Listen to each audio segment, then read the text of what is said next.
This is The Vanessa Barrington Show.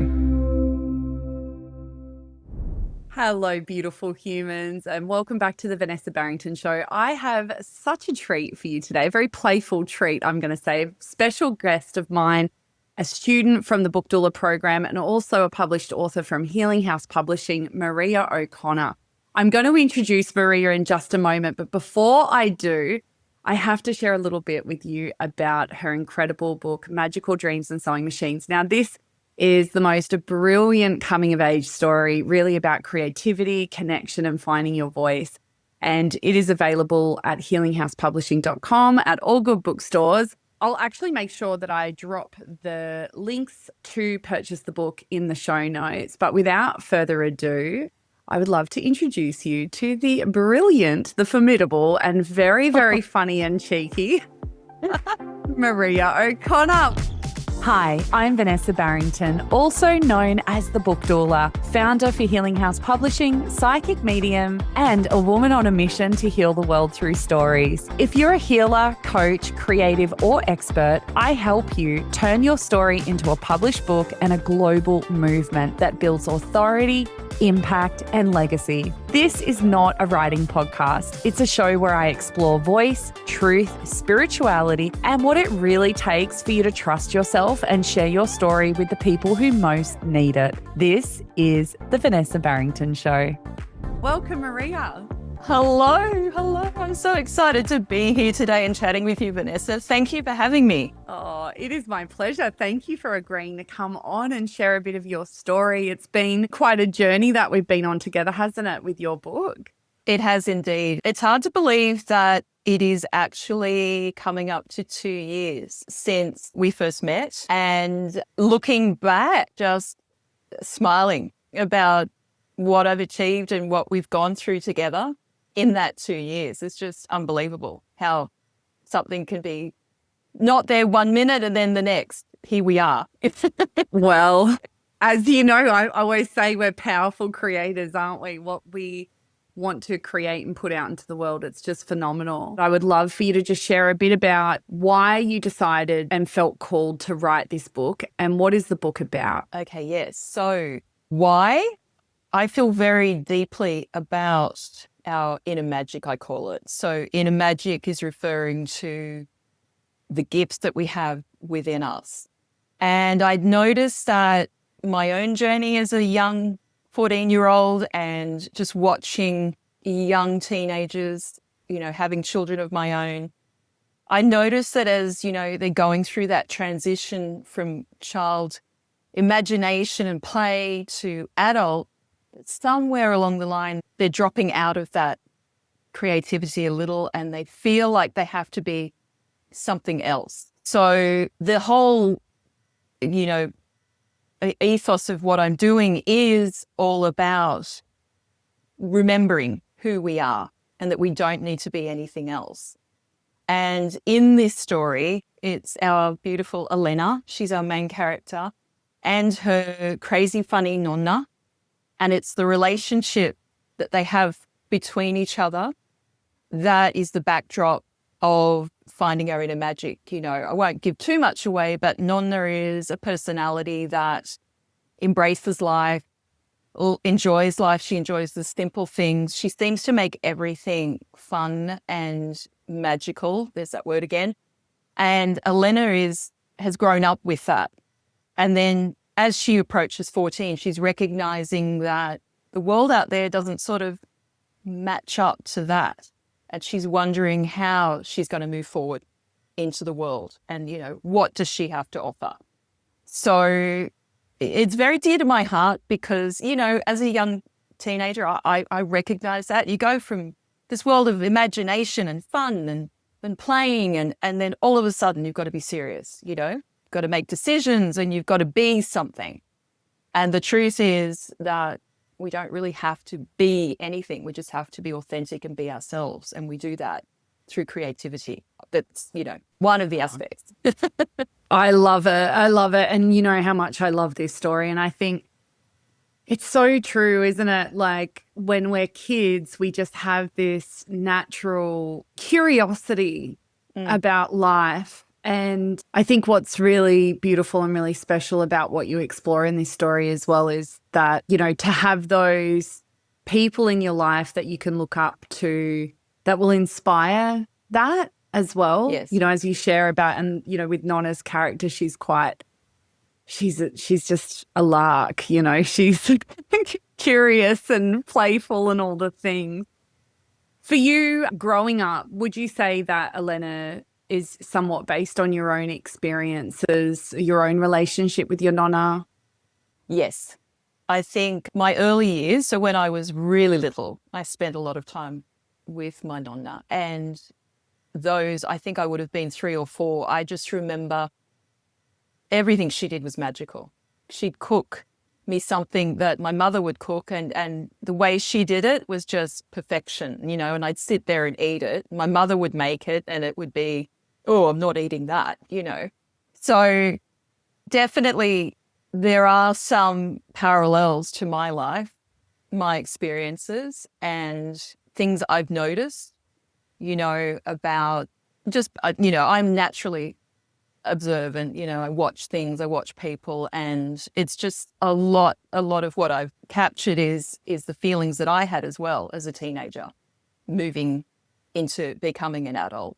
But I've also noticed that now with different generations, so it was not just in the 80s or whatever, it's continually that sort of rotation. If I'm being honest, I feel like even more so now, because there's so many distractions, that it's very easy to lose who you are at 14, Oh, yes. Kids nowadays, like when you think about what they've got to face, it's just, AI, social media, even the growth that I've had at 41 in terms of the amount of technology change. I remember we were on cassettes and VHS. And then I remember when the internet happened. That was like, remember the dial-up modem and it was. Well, look, for me, you're going to giggle because I'm a little bit older than you, and I can still remember, I think I was 15. We had this tiny little room in the library, and there was maybe 3 of these big box computers, and our librarian said to us, now one day we'll be able to communicate with computers. And I giggled. I went, as if, I just thought, what is she talking about? I wasn't having any part of it. But that's how far back. I just remember thinking, this is wild. We were living in a time where there was nothing. There was just the telephone on the wall and the television. There was no internet, no mobile phones. And in some ways, there's parts of that I do love and miss, if I'm being honest. Obviously, the advantage of all of that is that now, like we are doing, we can talk and we can communicate and we can do those things. But I think we have sacrificed something else, in doing so. So there's always that situation where you gain and you lose. But I do miss the 80s. It's so true, and I think interestingly, and I don't know if other people with kids have ever had this experience as well, like we personally, with our 11-year-old, we've made the decision not to give her a mobile phone yet, which you would think, of course not, right? However, there are a lot of kids out there at 11 that have got phones for different various reasons, and there's no judgment. That's just a decision that we've made. And our little one, Charlie, came home from a sleepover, and I think it was last year, and I remember her saying to me, I said, how are you? She just seemed a bit flat, and she said, oh, Mum, it was so boring. And I said, why? And she said, well, all the girls were just on their phones the whole time, and I just wanted to play. And I was like, oh, that's no good, honey. Like, what did you do? And she said, I just read my book and, just sort of chatted with them, but it was really boring for me. And then she sort of paused and went quiet, and she said, Mum, I wish I grew up when you grew up. Oh, it really broke my heart, because there is, as great as technology is, I think that especially for parents nowadays, we have a real responsibility to Definitely to be aware of how much we're exposing our kids to those things. And, both, I don't have any parenting advice for anyone. No. But I would say as well, my girls read books. They love to read. And you know, a lot of people nowadays, a lot of young kids, and you look at the statistics, a lot of young kids aren't reading as much. And this is, I think, one of the brilliant things that have happened last year for all the wrong things that our government does, that they introduced that social media ban for under 16s, because I think we're going to see a real resurgence in reading and in Oh, other hobbies and activities, because kids aren't going to be able to be on social media anymore. but on that note, the thing that as parents, I think we need to be mindful as well. And again, no, not giving advice. Everyone has their own path, but you just watch your children when they're actually playing and they're not on any devices. And I can't think of any greater joy. So for me, it's a no-brainer. It's just like, you know, get out in the backyard and go and do something and create, you know. And it's interesting because all three of mine growing up, that's how it was. They didn't have phones or iPads or anything until my two older ones until they were teenagers, you know. And they're always out there and they were bonding and they were playing and they were creating and they were making different games. It's joyful. It is connecting. It is fun. And I think that's what being a child, yeah, looks like. You know, for me, that's what it looks like. And this is, again, writing this book, it is set in a different time. And actually, someone said to me they'd forgotten that it was in the 80s. And there's a particular scene. And they said, oh, I didn't know why she just didn't call on the mobile. And then she goes, oh, because there was no mobiles in the 80s. And it was just like, it was, you know, having that conversation, we were laughing together, you know. And that's the thing, though. This book was, you know, created as well to take you to time travel, to go back, to give you a window into exactly how it was, because you don't realize how different life is and what you did and didn't have. So, yeah, it would be lovely to see children reading more because, as you know, Vanessa, it opens up pathways in the brain. It relieves anxiety. It just creates, you imagine, it opens up the imagination.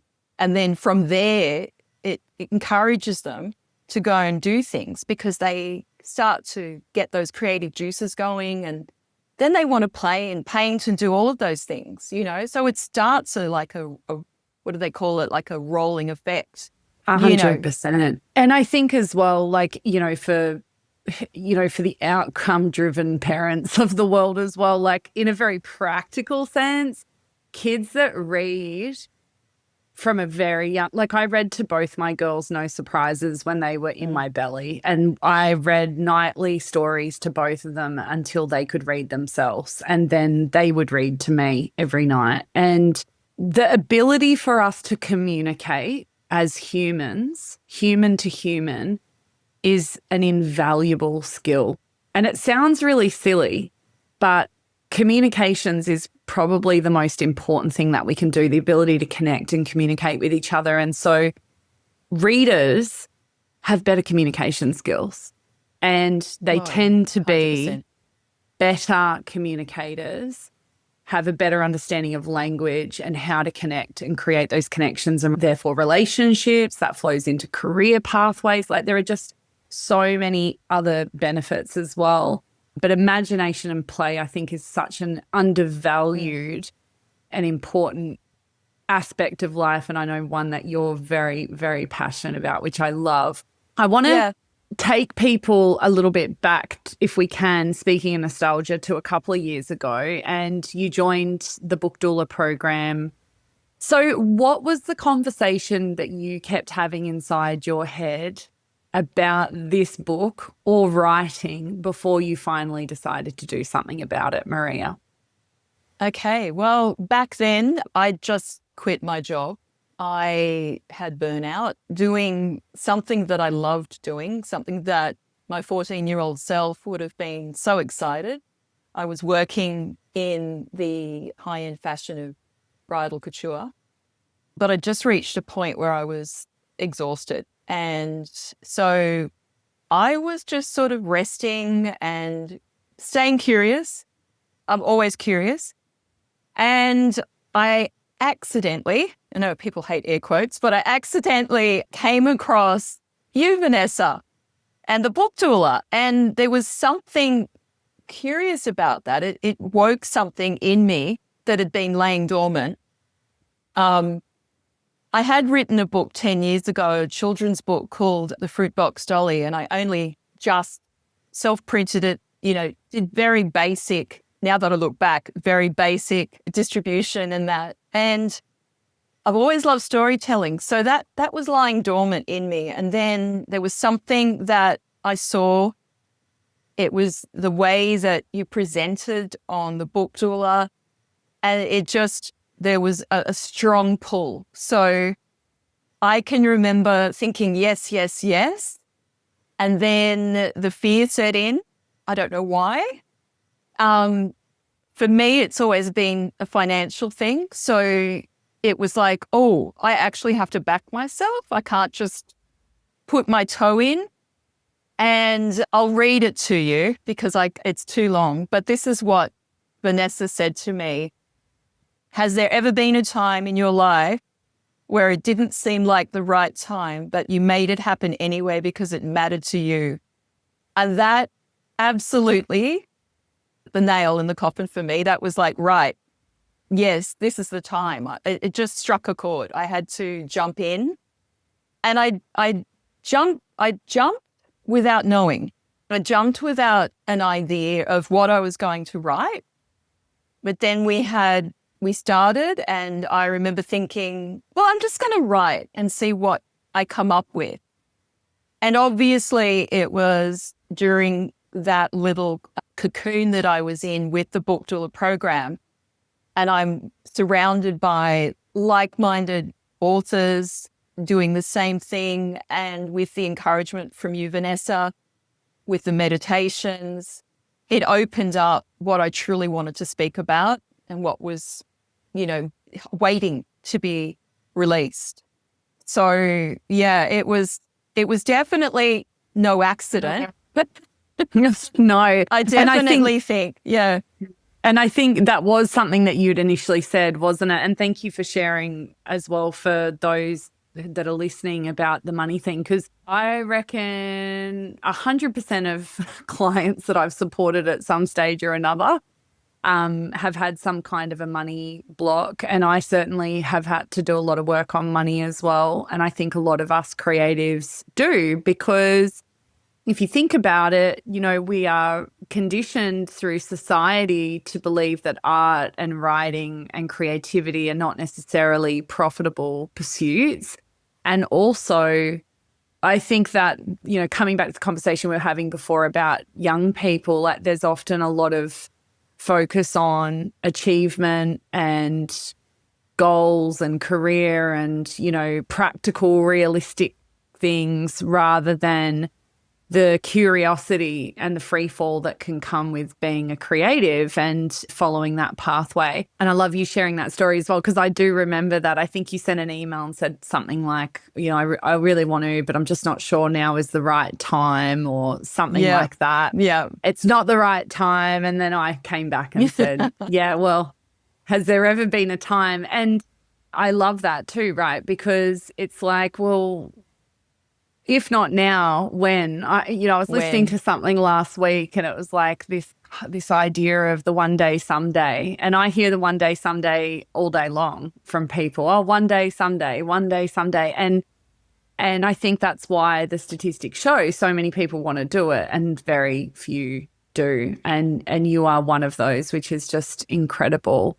For you personally, you mentioned so you came into the program with that first book and you had self-printed it and whatnot. And initially, I think you came into the program thinking you were going to work on that. Yeah. And then, yeah. So can you share a little bit about, because I think one of the things I observed in you going through the process, Marie, was you were always, no surprises. You were very, really open to just playing with your creativity. What was that writing process like for you, the actual writing of this story, an idea? Where did it come from? Well, when I started, what happened was that I think, because I had made the big jump and said, right, I know I'm responsible for my family and paying the bills and doing all of that. But now I've made myself responsible for this and I've backed myself. So I really need to embrace this and give it my all. But as soon as I started writing, I started to go back to what I was like when I was a child, as in the playfulness, the joy, the experimentation, all of that was coming back. And I honestly don't remember. All I just remember is suddenly a character appeared, because a lot of my writing is I chat like it's intuitive. And I was suddenly thinking about, what do I really feel strongly about? And this story came about it just came to me. I know that sounds crazy, but it was just like, this is where I want to start, and I want to talk about the fact that we have magic. And I just started channeling all these different ideas, and we'd go into live writing and I'd just write anything. I wasn't structured. I was structured in the way that I committed to the writing, but I wasn't structured in locking myself into, right, today I'm writing chapter 7.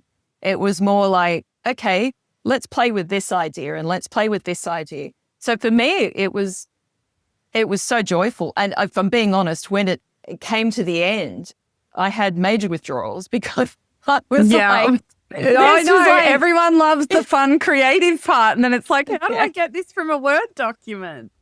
Yeah. And then, at each full stop, there was the capital letter of another sentence, I like to say. And there was, again, another confrontation.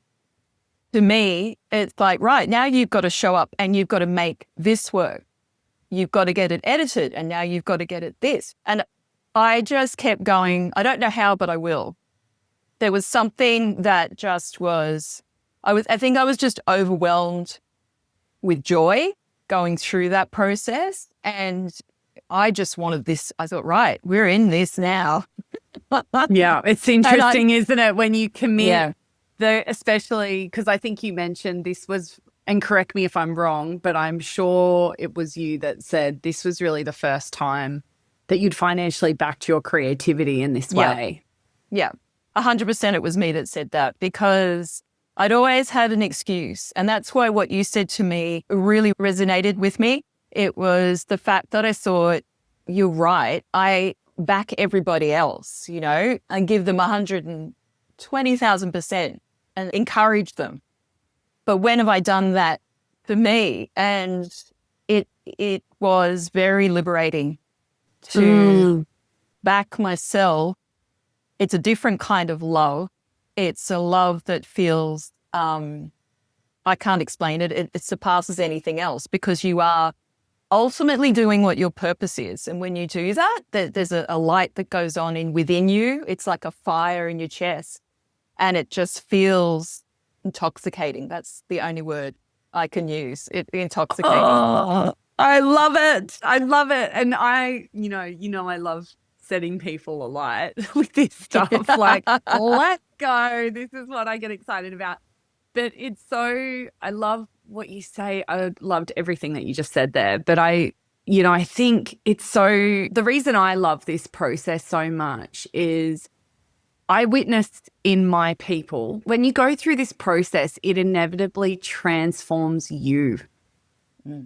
It can't not. And I would love for you to share, do you agree with that statement? And if so, how so for you? Because I have my thoughts on that as your coach, but I really, this is, I think, what is so incredibly life-changing about the process of putting pen to paper like this. And it's not just the pen to paper. That's actually the easy bit. It's all the other BS and the head noise around it, right? And it just goes on and on and on. The head noise doesn't stop. No, it doesn't stop. And that's why I joke you're in my world forever, because we know that you meet yourself every step of the way as an author when you're putting your work out in the world. But anyway, I don't want to waffle. Share with me, Maria, for you, what transformed for you, do you think, through this process? I think I said to you on the day of my book launch that was the first time in my life that I showed up as Maria. And that alone is not due to anyone else, in the sense that no one has stopped me from being Maria except myself. And this is, one of the things that I want to encourage in young children, young adults, is that you have that in you. Don't be afraid, because the world needs it. The world needs it. The world needs you to be authentically you. And don't listen to the noise. Don't listen to that won't make you any money. You're not going to be happy doing that for the rest of your life. I got told, you'd be better off being a psychologist, with your brains. So indicating that doing anything like fashion or writing, well, I wasn't using my brain. So, I got told that my imagination was a problem, that my parents needed to take me somewhere to be seen to, because that was just next level what was going on in her brain. There was all these negative attachments, and you will come across that in life. You're not even going to pretend that you're not, but it's encouraging yourself to keep pushing to do what you love to do. It does not matter about, whether other people approve. It's, if you love to do it, that means that your purpose is to do it. If it lights you up, if you want to get up every morning, if you feel excited by it, that's your purpose. There's no searching. That's where you're at. And so from when I launched the book, when I had my book launch, as fabulous as that was, it was also very confronting, because suddenly I'm really me. And how am I supposed to do this now? Yeah. And then you face a whole lot of other yeah things around that, right? Yeah. Like, there's nothing like like putting yourself out there and getting rejected. And then it's like, oh, okay, Yeah. I've got to get into detachment now. I've got to learn how to handle perceived failures. I've got to, any of those. And I'm not talking to you specifically. I'm just saying this is the muscle that creatives need to learn and practice. We're in a practice of it, because once we put our work out in the world, it's actually got nothing to do with us, what anyone else thinks about it. You know me, I invite any critique. I love it, because whatever somebody says, I just love the fact that what I wrote creates that emotion in that person. Yes. Whatever the emotion. That was not the issue for me. I know it is for a lot of creatives. For me, it was trying to work out who I was. Like, as like, you know who you are. This is you. And you're like, you get a shock. It's like, oh, okay, this is me. And then it's removing all the noise and really just getting into your core and just being authentic. You're not panicking that you have to, because there's a lot of social stuff out there that indicates I've got to do this and I've got to do that and I've got to be there. And if you take all that away and just do your craft and connect with people, that's what I've come to realize is my happy place, is doing the writing and connecting with people. That's a simple, it's very simple. So, getting rid of all the complication and just making it really simple. Just doing the work. And I love what you say as well around the, like, doing what you love too, because your desires are your destiny. Like, and how often do we totally cut ourselves off at the knees, give to, especially females, give to mothers, we can give and give and give. And it's like, well, hang on a minute, where does my cup get filled? And why, and being able to pour into ourselves with that. And not feeling guilty or like, you have this sense of like everyone else matters, everyone else is, and they're the people you love, but you matter too. As a person. Absolutely. And hobbies and those elements are so important to us as well. Like, that's the joy.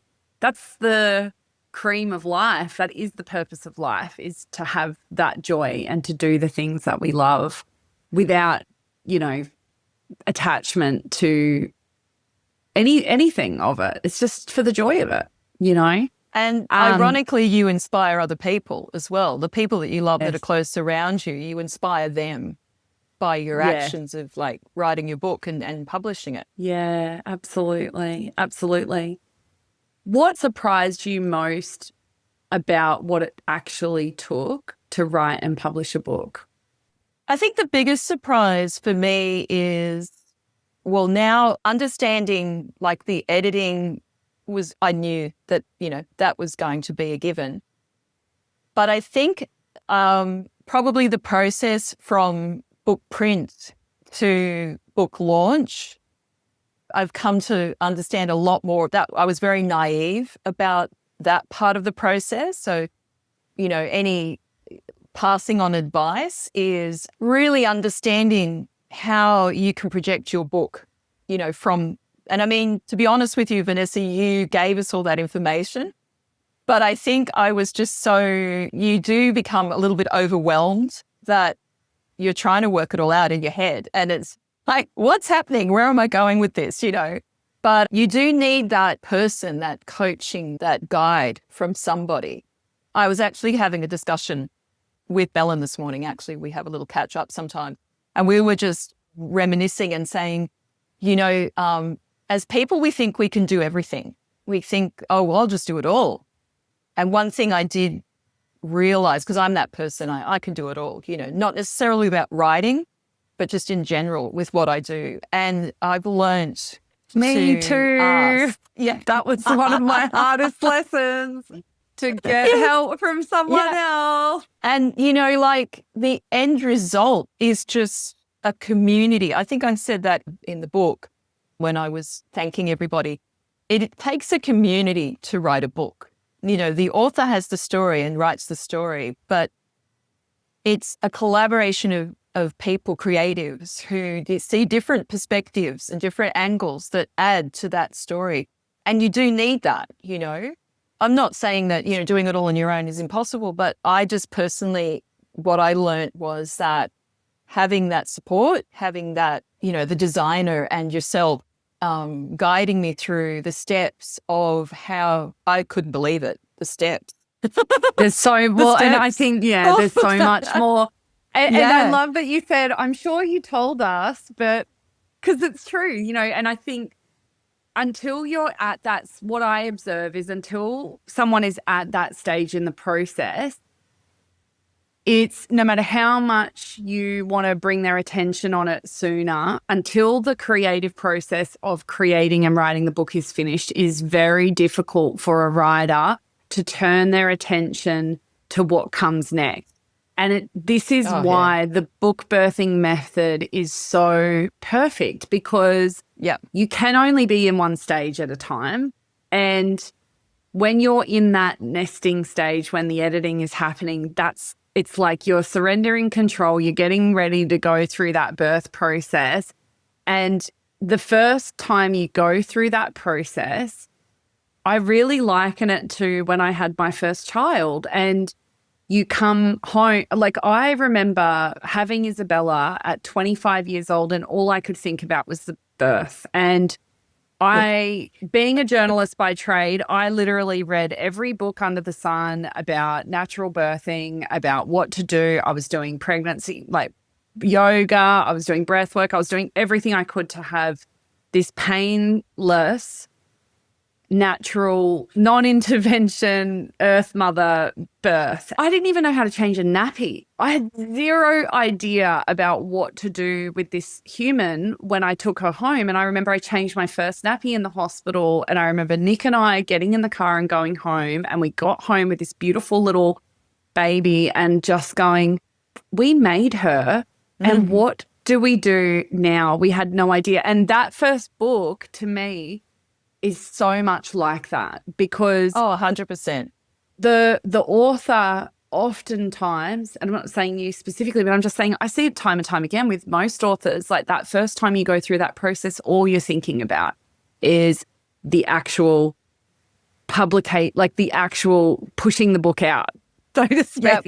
And Yep. everything that comes afterwards, it's like there's so many intricacies into that process, and people, until you've gone through it the first time, you just don't know. You just don't know. And it's all a learning journey, but it gets easier every time, and no two books are the same as No. well. They really are not. And having, people that have gone through this program and have gone on to write 2 books and more books after that, or series, it gets easier, but it's not like the framework is like the cookie cutter and that's it. It really is. No. Every book requires its own process and its own understanding of what it needs to be successful. I can see that now. And I mean, if you're comparing it to your first child, I remember around the 8th-month mark was when I saw the light. I started to come out the other end, and I was like, okay, yeah, we can do this, And it's kind of funny because I'm at the 8-month mark now, and I've calmed down, Yeah. after birthing the book. The postnatal has happened, the recovery, the postnatal.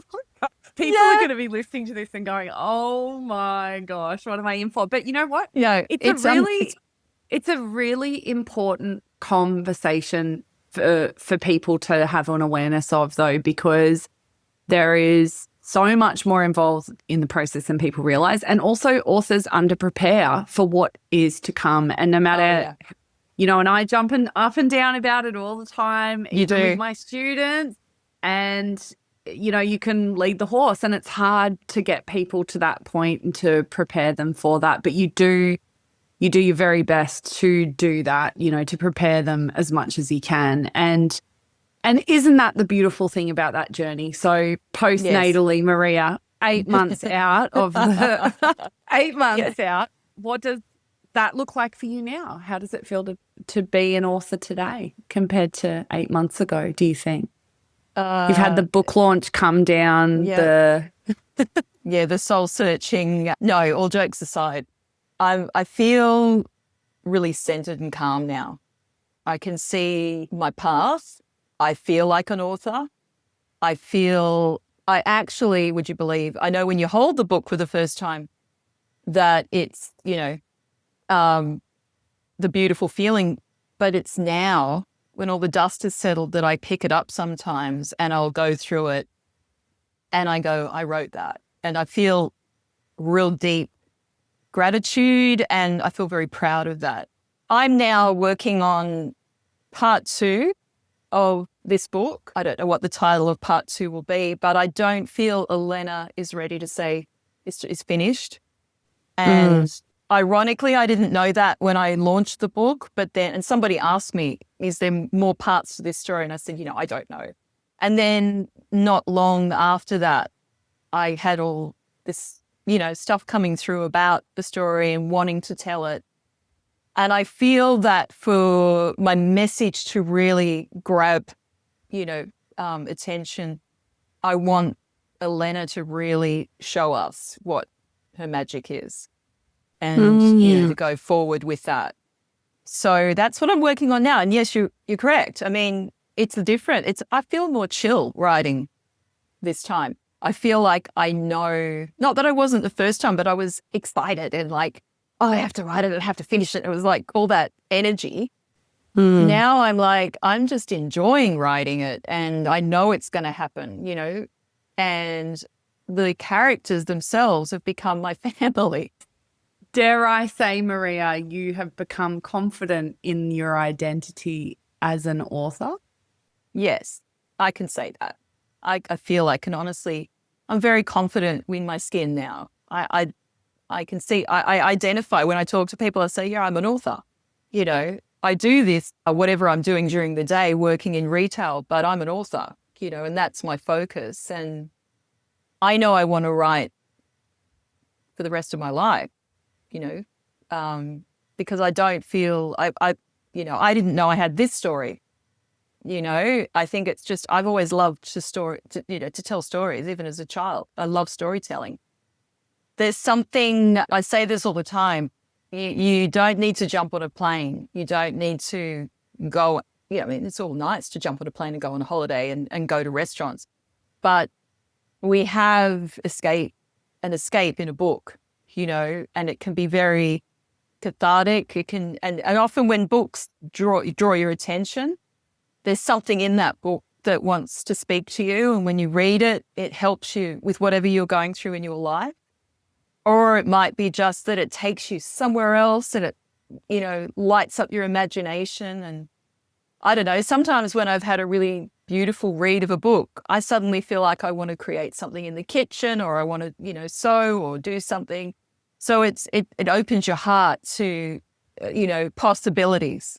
It makes things feel expansive rather than just, what's going on in your world. And that's the other thing. I mean, in the book, we do touch on still looking at magic, even if you're having, a tricky time, whether it be health or difficulty in relationships. There is that element in there, and I don't want to give too much away because then, you give the story away. But it does talk about, still being able to look at the joy when you're struggling, because that actually helps you get through the struggle. It's not ignoring what you're going through. It's giving you the energy to cope with what you're going through. So, yeah. I love it. I love it. For you personally, what results have you produced in your life and with your book since joining the Book Doula Program? Well, since launching my book, I've made some amazing connections with people through my book. In those moments, I've seen, you see the reason why you had to write the book just from the reaction of people when you talk about the story or if they've read the book. I've felt like that the message that I'm putting out there is being soaked up. And so, there's that. I've been able to, last August, I was able to go into one of the schools, local schools, and do an author appearance that was unbelievable. They soaked up the whole morning. It was just, my heart was so full. I don't think I've ever felt that before ever. It was just an unbelievable experience and humbling to me because, you've got kindergarten to year 6 and they all were keen to tell me what their magic was. They weren't lacking in confidence. They knew what they loved to do. And I just reflected on that and thought, gosh, me as a primary school student, I would have crumbled. I would have been hiding in the back. I wouldn't have put my hand up. And they made me, realize just, how important it is to be confident in what you want to say and do. So there's that. And then I'm just about to launch my website because I'd like to offer another way of finding me besides social media. For those people that don't do social media but want to know who I am, they'll be able to jump on my home website and discover, what I'm trying to talk about. With the schools, Maria, I love what you say about going into the schools. And I remember I think we did some posts about that last year on the Healing House Instagram. If anyone wants to go have a look at it, or Maria's as well, we'll drop her profile in the show notes. That was just so divine how you did that. And the activities you got them involved with and everything. Is there more of that for any teachers listening? Are people going to be able to engage you to come out to schools this year, or what's that going to look like? Can you give us a sneak peek? A sneak peek. I've already booked 2 schools for Book Week, but I'm not solidly just available Book Week. They've done that because that's what they would when they want to have me there. But my intention is to visit schools. I would love to be able to do even just classroom visits where it's interactive and we're discussing, picking an element from the book, whether it's integrational relationships, whether it's how creativity helps us find ourselves, any of those aspects. That's, what I'm now currently in the process of reaching out again this year. And I think I might be trying to do a couple of book signings with a couple of the people of companies that sell my book. So, being in and amongst the public and just, creating awareness of who I am. That's on the cards as well. And I mean, I've even played with the idea of high schools as well, because there's a lot of things that I could, discuss with them, especially year 10 before they go into year 11 and 12, some grounding exercises and just talking about, how they feel about what they have, what their gifts are, those kind of things. It's actually a lot. So I'm taking it very, very slowly, but my first focal point is the primary schools. And then we're trying to create, myself and another author, Belen, who's also part of the Healing House. The family, the part of it. She's family. part of our Healing House family. She is. We're talking about doing something a little bit low key. We haven't decided the location yet, but more of, a very chilled out discussion about what, we've done and what our books are, and inviting all sorts of creatives to do that. So that won't be just yet, but probably closer to the end of the year. So we'll keep you posted with that. So I think so good. And what I'm hearing as well, for those that are listening, I want to just pull out a really important distinction that Maria is really bringing to the forefront in this conversation that is so important, that I don't want you guys listening to miss.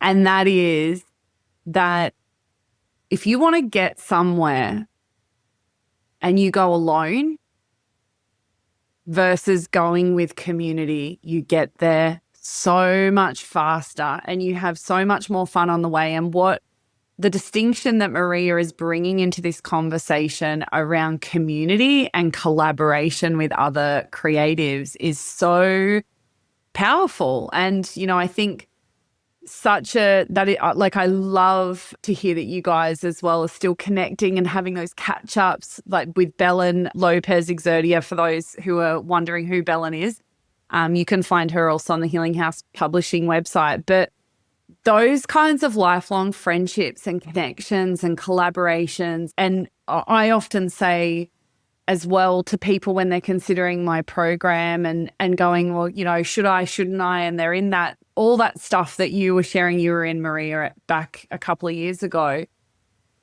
And, I often say, like, you are stepping into the most incredible community of people. And what I want you to know about that is the first people that jump online to buy your book when it gets out are the people in that community. And that is such a beautiful unintended consequence of the Book Doula community, is that, which was never really the intention when I set it up. You know the story of how it all came to be. It was just totally guided. And I just love that. Seeing how you guys all lift each other up and support each other, and how we are all on that journey together as creatives.